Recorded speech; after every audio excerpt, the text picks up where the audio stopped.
Phone tapping case ముచ్చట్ల KTR గారికి notice ఇవ్వడం జరిగినది. మరి దానికి సంబంధించి ఖైరదాబాద్ నియోజకవర్గ ఇన్ఛార్జ్ మనే గోవర్ధన్ రెడ్డి గారు మాట్లాడుతూ ఉన్నారు. ఒక్కసారి యుద్ధం ఏందనేది. బామర్ది భాగవతం నిలదీస్తున్నందుకే కేటీఆర్ కు నోటీసులు ఇచ్చిన చెప్పి చెప్తా ఉన్నారు. ఈ ప్రభుత్వానికి ప్రజలే డెత్ నోటీస్ ఇస్తారు. బీఆర్ఎస్ పార్టీ ఖైరదాబాద్ నియోజకవర్గ ఇన్ఛార్జ్ మనే గోవర్ధన్ రెడ్డి ఫైర్ అయినరు. అసలు ఏంది ముచ్చట?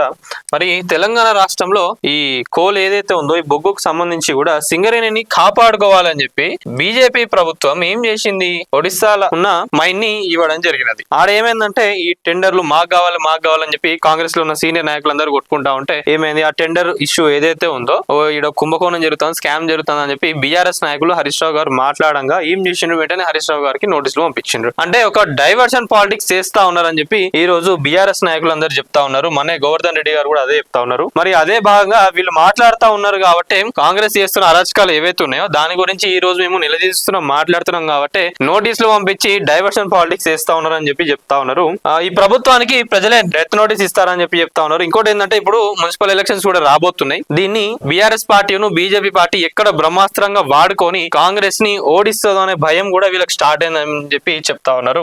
బీఆర్ఎస్ వర్కింగ్ ప్రెసిడెంట్ కేటీఆర్ కు సిట్ నోటీసులు జారీ చేయడంపై బీఆర్ఎస్ పార్టీ ఖైరతాబాద్ నియోజకవర్గ ఇన్ఛార్జ్ మన్నే గోవర్ధన్ రెడ్డి తీవ్రంగా స్పందించారు. బొగ్గు కుంభకోణం మంత్రుల పంచాయతీలు బయటపెట్టిన బామర్ది భాగవతం నిలదీస్తున్నందుకే కేటీఆర్ కు రేవంత్ రెడ్డి నోటీసులు ఇప్పించారన్నారు. కాంగ్రెస్ ఇచ్చిన హామీలపై ప్రజలు మంత్రులను నిలదీస్తుండటంతో ఆ ప్రశ్నలకు సమాధానం చెప్పలేక దృష్టి మళ్లించేందుకు సిట్ నోటీసులు పంపుతుందని ఫైర్ అయ్యారు. ఇంకొకటి ఏంటంటే మంత్రులు వీళ్ళందరూ కూడా ఎప్పుడో ఇవ్వాల్సిన చీరలు, బతుకమ్మకి ఇవ్వాల్సిన చీరల్ని ఇంకా ఇప్పుడు కూడా పట్టుకొని పోయి జనాలకు, ప్రజలకు, ఆడవాళ్ళందరికీ ఇస్తా ఉంటే వాళ్ళు ఏమంటున్నారు? ముందు ఈ చీరలు కాదని ఆయన మీరు ఇవ్వాలనుకున్న 2500 ఏవైతే ఉన్నాయో అవి ఇవ్వండి, చీరలు ఇక మాకు అవసరం లేదని చెప్పి చెప్తా ఉన్నారు. ఇది ప్రజా ప్రభుత్వం ముచ్చట గిట్లున్నది. కేటీఆర్ ప్రభుత్వ వైఫల్యాలను గట్టిగా ప్రశ్నిస్తుండడం వల్ల పనికి మాలిన నోటీసులు ఇస్తున్నారని, ఎన్ని నోటీసులు ఇచ్చినా భయపడబోమని, హామీల అమలుపై ప్రశ్నించడం ఆపేదే లేదని స్పష్టం చేసిండ్రు. కేటీఆర్ ఇలాంటి బెదిరింపులకు భయపడే రక్తం కాదని అన్నారు. డైవర్షన్ రాజకీయాలు చేస్తూ నీ బామర్ది కుంభకోణం బయట రాకుండా చూడాలనే ప్రయత్నం చేస్తున్నారని, ఇవి కేటీఆర్ ముందు, బీఆర్ఎస్ సైనికుల ముందు పని చేయవని చెప్పి చెప్తా ఉన్నారు. ఒక్క రోజు కేటీఆర్ కు నోటీసు, ఇంకో రోజు హరీష్ రావుకు నోటీసులు ఇస్తూ నోటీసుల ప్రభుత్వంగా మారిందన్నారు.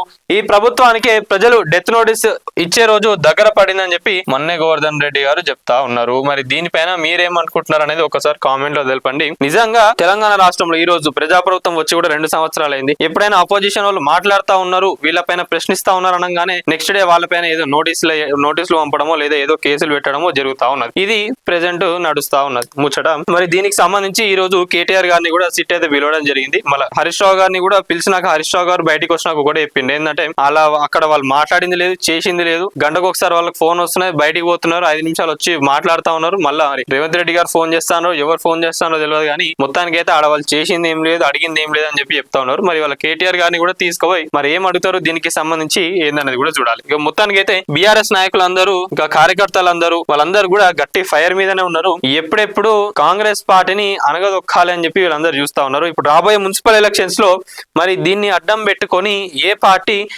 మంచి మెజారిటీ సీట్లను గెలుస్తుందో ఏందనేది కూడా చూడాలి.